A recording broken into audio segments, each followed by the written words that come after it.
Hello, everyone, and welcome to Schwab Coaching. My name is Cameron May. I'm a senior manager and education coach here at Schwab, and this is Getting Started with Thinkorswim. And this time, we are literally starting right from the beginning. We're going to be walking someone who is a first-time user of Thinkorswim all the way through the planning and placing of their very first option trade on Thinkorswim desktop. Should be a great discussion. Before we can get to that, though, let me first of all say hello to everybody. It's already chatting in out there in YouTube land. Hello there, Will and Eva, Austin, Ferry Dune in Vienna. Great to see you. Bob and everybody else, thanks for joining us week after week. We always do appreciate your attendance and your contributions here. If you are here for the very first time, welcome. This is geared toward you. We always try to provide something that's good for just about anybody, no matter where you are on your own personal learning curve. And if you're watching on the YouTube archive after the fact, enjoy the presentation, but be aware that you're invited to join us in the live discussion. This is a Monday webcast series. It kicks off live 3 o'clock Eastern. We'd love to have you here. And if you'd like to follow me and Kevin, who's helping out in chats on the live stream, you can follow us on X at Kevin Horner CS. You can follow me at Cameron May CS. And Kevin's here, another fabulous presenter. He's going to be helping me with any questions that I can't get to during the flow of the presentation. Thanks for having my back there, Kevin. But let's go right to it. First thing that we have to do, of course, is pause to consider the risks associated with investing. Risks are real, so these disclosures are important. The information here is for general informational purposes only. It should not be considered an individualized recommendation or endorsement of any particular security, chart pattern, or investment strategy. Options carry a high level of risk and are not suitable for all investors. Schwab does not recommend the use of technical analysis as a sole means of investment research, and investing involves risks, including the loss of principal. So that's it. Let's set an agenda for the day. We are trying to, we're going to show how a trader might go from not being acquainted with Thinkorswim at all to actually planning and placing their first option trade. So the first thing that we're going to do is show a quick download process for getting access to Thinkorswim desktop. Then we're going to talk through a very basic technical scenario for an option trade. Then we're going to go put that into practice, putting in a paper money trade, including entry and exits with profit or loss for an option example. So let's go right to Thinkorswim desktop. But of course, first, we have to show those who don't have it downloaded yet where you can download Thinkorswim. So very quick and easy process. You can do this through your Schwab online account. You just log into Schwab. You pop up to the Trade tab, and in the drop-down menu, go right to where it says Thinkorswim Desktop. And then you can't miss it. There's a right down here, scroll down just a little bit, learn how to enable Thinkorswim. You just click on that big blue button, and it's gonna walk you through the process of downloading this software. It doesn't cost anything to download Thinkorswim Desktop. But I will say, once you have it downloaded, it'll create an icon on your computer desktop. It'll put Thinkorswim in your computer start menu. So that icon, it kind of looks like a splash, kind of like Thinkorswim splash, if you get that. That's where you would go to launch Thinkorswim. And as you do that, it's going to, I'll show you what that's going to look like. It's going to open up a login page. It always, when we first open up to log in each day, it does an update. So if you're wondering how do I get the most current version of Thinkorswim, it does it automatically every day. But once you're prompted to log in, you just use your Schwab username and password. No special credentials needed for Thinkorswim, just the Schwab login. But what I did want to point out here today, since we're talking about doing something for the first time, one of the great features of Thinkorswim Desktop is that it has what we call a paper money or a practice version that operates very much like the real thing. There are a few little differences here and there. But yeah, if you want to get practice with doing something, a new strategy, a new technique, a new trading indicator, you can go to paper money as you log in rather than selecting your live trading. So what we're going to be doing today is paper money, but from here you just log in, username, password, and you're good to go. And that takes you to Thinkorswim Desktop. So here we find ourselves within the platform. And a couple of things I want to point out for our first-time users is this. Your paper money platform, it'll have an indication right up here in the upper left-hand corner that says simulated trading to let you know that you're landed in paper. It's a practice platform, no real skin in the game. But there's a lot of fake skin in the game. So it's actually preloaded with $200,000 of paper money, of practice funds. And that's spread across two accounts, a practice margin account and a practice IRA. And those two can be navigated between and among right up here in the menu. There's a margin account. Here's our IRA account. So I'm going to go to the IRA for this example. And we're going to plan and place an option trade and place that trade in this IRA. So that's just some basic navigation. So now we know how to download it. We know some basic navigation. We know the balances that are available. Let's go spend some of those balances. I'm going to go to the Charts tab. Now, not every trader is going to use charts, but as we set the stage for placing an option trade, you might say, well, Cameron, what are some of the considerations that some options traders might have in the stocks that they select for potential options trades? Well, one consideration is liquidity. Illiquid stocks tend to have illiquid options, and the pricing of illiquid options can make them even more difficult to trade profitably. So, yeah, liquidity, lots of trading volume might be a concern. Also, price per share might be a pre-qualifier for some traders. Very low price stocks may have perfectly tradable options. There just aren't going to be very many of them. A $10 stock might only have a handful of strike prices to choose from, 2 or 3.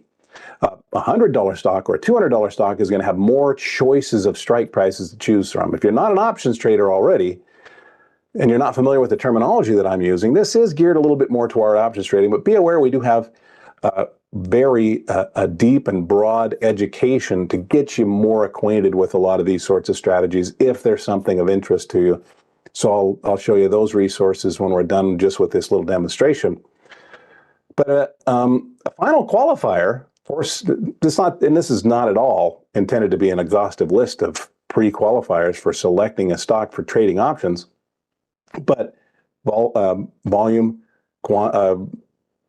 price, and what that price is doing on a chart may be a consideration. So for example, I'm going to use symbol AXP. How did I come up with AXP? Well, it's one of the largest companies in the world. It's one of the most liquid stocks on the U.S. exchanges.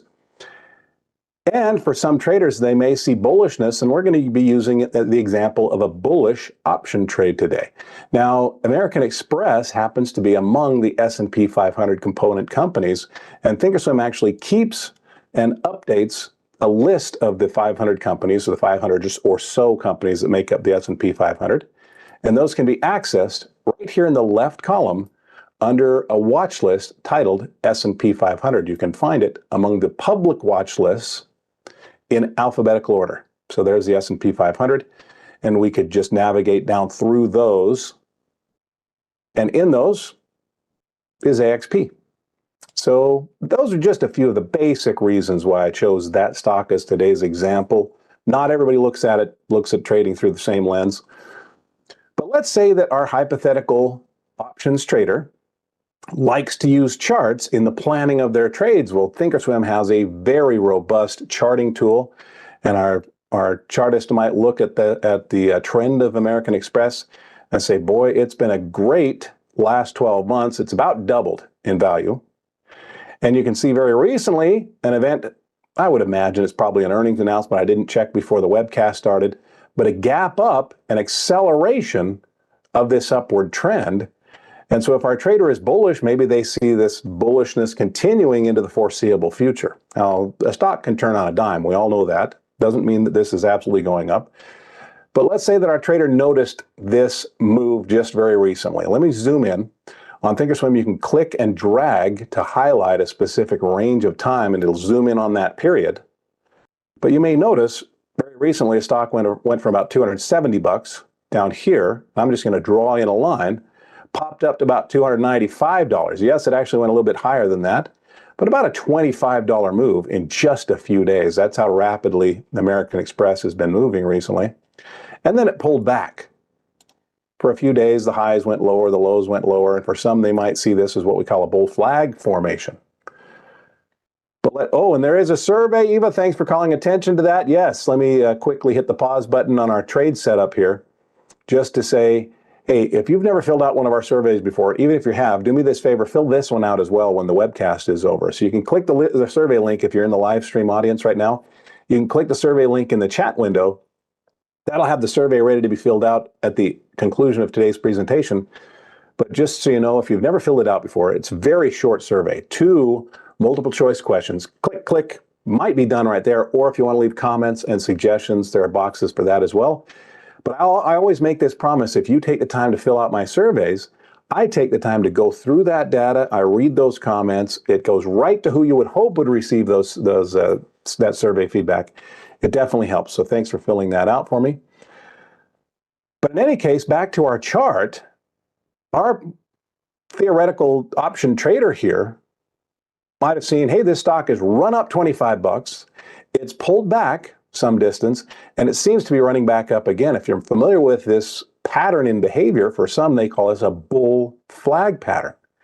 The basic underlying assumption of that pattern is that, well, what the stock has done once, maybe it'll do it again as it starts to move higher. So if we pulled back after a $25 move and now we're popping back up, looks like we started moving right around that $290 mark, maybe the stock will go up another 25 bucks from this level. But that's just one way to look at a chart. If a trader has any preference for other indicators, other tools for accomplishing their charting, it is very likely available here on Thinkorswim. You can, of course, check our education for charting if you want to do that. But let's just make a basic assumption. Let's say that our trader here is thinking the stock's about to rise again. And so maybe their plan is they want to go buy a call to take advantage of that, to leverage that expectation. And if it's just breaking out at 290, maybe going up another $25, let's say that investor thinks maybe this is going to go up to 315 bucks. Let me scroll this down. This distance here, starting again here, we might run up, we'll see, obviously, maybe go up to about 315-ish. It's entirely possible, though, price doesn't have that in mind and it goes down. And let's say that our trader decides, well, all right, in that case, if the stock starts to falter, maybe if it goes back down below yesterday's lows, where is that, about 285? Maybe that's their plan for getting out, or if they're just losing value in their call for whatever reason, even if the stock is drifting sideways. But a $25 move to the upside, boy, that could double the value of an at-the-money call. We're going to go have a look. Let's go say, well, if we're going to buy right now and the stock jumps higher and we double our investment, we're going to pull the plug on this call. On the other hand, if it starts to drift sideways and time decay's chipping away at that call, or if it starts to fall and time and price are working against it, maybe the trader just wants to cut their losses at, let's say, half of their investment. Maybe they have a plan in place to get out in that respect. So buy now, double the money, take the gains, or if the investment loses half its value, we take our losses. How do we put that into practice on Thinkorswim? Well, we can go to the Trade tab and type in our symbol here.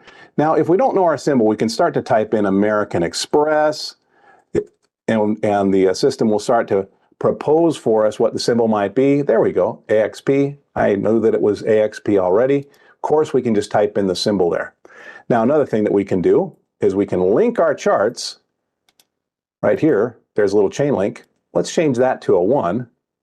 And then on another page, we can change that to a 1. And now those are going to be linked. So anything that we chart, let's say it's General Electric, will now be General Electric on the other page. And I'm going to switch that back to AXP.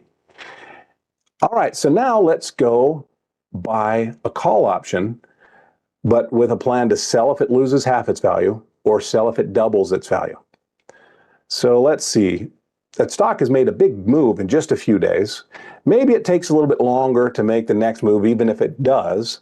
How about we go out here to the 20th of December options on this option chain. And to place an option trade, we're going to click on the selected expiration. And if you've never seen our option chain before, you can just see the date here, 20th of December of 2024. 39 references the number of days till expiration, so these are 39-day contracts. 100 tells us these contracts represent a standard number of shares, 100 shares. And now we can go down the center here and see the available strikes I've limited the number of strikes displayed to 22. We could crank that all the way up to all of the strikes available, which can be substantial. But in any case, let's say with the stock trading around 293, what if our trader wanted to buy the at the money call? Looks like that's trading around 12 bucks. Well, to place a buy order, just to buy the option, we can just actually click on the ask price, and that creates a buy order. If we wanted to sell that option, we click on the bid price, and that creates a sell order. So let's say we wanted to buy the call, click on the ask price. We can enter whatever quantity we want here. The trader can also set, if we want to change the strike price, we've selected the correct one, we could change the strike price there. We can establish a limit order here, or change that to a market order. How about for today's demonstration, we're going to be using limits today, right? But that's if we wanted to place a single order just to buy. But we had in mind the idea to, and we could click confirm and send and discuss sending this order off. There's a commission to be paid. That's one of the things that we need to discuss. But I want to place an order to buy plus an order to sell to take profits, or an order to sell to take losses. And on Thinkorswim, that is known as an OCO order. So I'm going to right click rather than left clicking to create just the one order to buy. I'm going to right click and put in a custom buy order with an OCO bracket attached. OCO actually is referring to the two sell orders. We have two orders, and we want one of those to cancel the other one if it's filled. One cancels other is that designation. So this now becomes an order to buy, and we can set our price. Let's see, we're trading 1180 to 1190. Let's say we're even willing, yeah, let's just leave that at 1190, okay? We're gonna leave that as our limit order, leave that as a day order, so it either fills today or the whole shebang is just canceled. But our sell orders, let's say we wanna sell and take profits if we've doubled our 1190. I'm gonna do a little mental rounding here. Let's say we're buying this about, can we agree it's about $12. Double $12 is about $24. Yes, I could put this in, be nitpicky and say $23.80. That's exactly double. But let's just say our plan is we'll sell and take our profits at 24 bucks. And I'm going to make that a good till canceled order rather than just this order expiring at the end of the day. This order is going to be good until it fills or until the contracts have run their course. Now, the other thing I'm going to do is this is to take profits if we've doubled our money. Well, what's half of 12 bucks? That's about $6. So I'm going to enter a stop order down at $6. And I'm going to make that a good till canceled order. Now, I'm using big round numbers just for convenience purposes. These could be entered at $23.92 if the trader prefers, or $6.02 or whatever. I'm just using the nice round numbers because it's the concept that's more important than I think the minor details like that. But these two orders are contingent on the first being actually filled. So you'll notice it says down here, the designated, the title of this order is a first triggers OCO. The first refers to the buy order. If that buy order fills, then that triggers this OCO pairing of sell orders to go into effect. So the first order triggers the second two. If the first order isn't filled, the other two they're just canceled at the end of the day. But the OCO, this is how that would work from here forward. Let's assume that we buy our contract at 1190. It looks like it might even cost a little bit less than that right now, but let's say 1190. And then the stock goes for a nice run, and the value of our calls happens to double as it goes up. By the way, I can do that quick math for you. If we go from 290 to 315, for our option traders, you know, that would be giving us the right to buy shares for 290 that are worth 315. That would have at least $25 of value. So 24, if we get to that 315 level, all right, that's actually within the realm of possibility here. So this would sell if we get up to 24. It triggers a limit order. Limit order means I want to sell for this price, not a penny less. If the option goes down in value, though, let's just say the stock isn't going anywhere and time decay is chipping away at that, and it falls in value by half, then the stop order is triggered at $6. That would just kick off a market order. If the value of that stop order falls to $6, it kicks out a market order, and then it might sell for $6. It could be less, might be more. Just be aware that a stop order is not a guarantee of a specific price order, a specific price level. But that's it. I know that takes a little bit of time to describe what we're up to here, but really it's just a right click and then buy custom with the OCO bracket. Okay, I have a few questions here. Can you change the time in force in a position already taken, or do you need to cancel and replace? So it basically would be a cancel and replace, Flippa. It's a good question. Yep, that can be done. Mighty Mouse is the OCO order only available on the desktop. No, well, Mighty Mouse, I don't want to get into the mobile app, but no, it's available there as well. Eva says, I believe you can change it. Yep, you're exactly right, Eva. Okay, so let's click confirm and send, and we're going to buy this call. Ooh, this is kind of a tense moment. No, it's not. It's a paper money account. Yes, we want to treat it seriously, but there's no real risk in this trade. It's a simulated risk environment. Okay, but we're going to buy just one of these 290 calls. We're setting a limit at 1190. It looks like the price is lower than that, so that seems likely to fill, but it's never guaranteed. We're then going to sell if we can get up to $24, or sell if it drops to $6. Now notice with options, there's not a guarantee that we are definitely going either to 24 or down to 6. What if it goes to 15 and we hit expiration? What if it drops down to 9 and we hit expiration? It never hits either one of those extremes. We still need to keep an eye on this as we get further into the trade, because this is covering a couple of potential scenarios, but there's also everything in between that's also a possible outcome. But yeah, 65-cent commission to get into this. And of course, when we see a red bar down at the bottom, remember to read that. It's an important disclosure. Due to potentially wide markets or liquidity risks at the time of activation of the stop, in this case, the order may be manually substituted with a limit order upon activation and worked until it's filled. But I'm going to send that order off, and let's see if we get a quick fill here.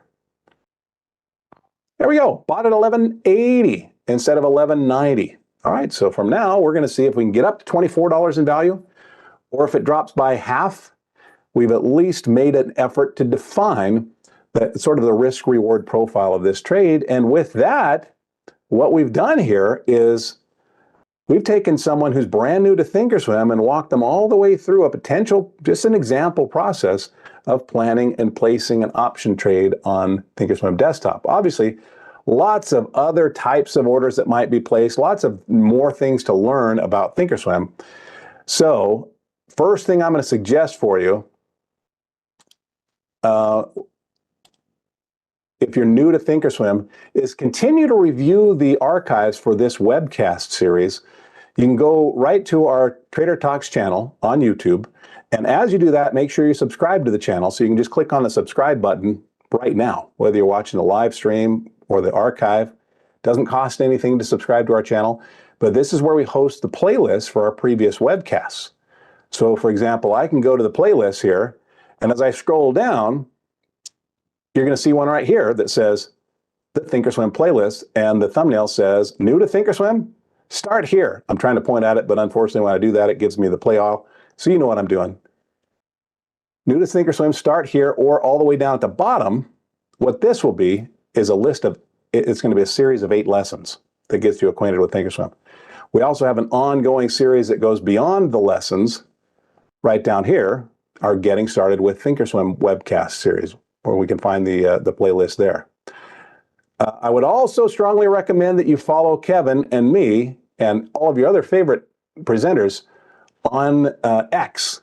Doesn't cost anything to follow us on X, but it's the best place to connect with us in between these live streams. So you can find Kevin here at Kevin Horner CS. You can find me at Cameron May CS. All right, but Jimmy says, why is it called long? Yeah, Jim, long is a phrase that we use is just trader speak. It just means that we bought something to initiate a trade. If we buy a stock, we say we're long the stock. If we buy an option, we say we're long the option. If we do the opposite, if we sell an option, we say that we're short that option. Now that's sell to initiate the trade, not to close it out. There we go. All right, but everybody, time for me to let you go. Time to go fill out that survey. Thanks for reposting that, Kevin. Final thing that I want to point out, though, is thank you to all of you who have already clicked the thumbs up, the like button on YouTube. That helps. That helps the webcast. It gives it a boost in the YouTube algorithm. It is like a pat on the back to the presenter. Looks like 18 of the 94 people that are watching right now have already clicked that. Thank you for doing that. Just make a habit, if you enjoy a webcast, just click like, and then you can head out. It is just that final applause for the presenter and helps the webcast. So thank you. Everybody, go enjoy the rest of the educational offerings, the webcasts that we have coming up through the rest of today. And I will look for you in a future webcast. I'll also look for you on X, but whenever I see you again, until that moment arrives, I want to wish the very best of luck. Happy trading. Bye-bye.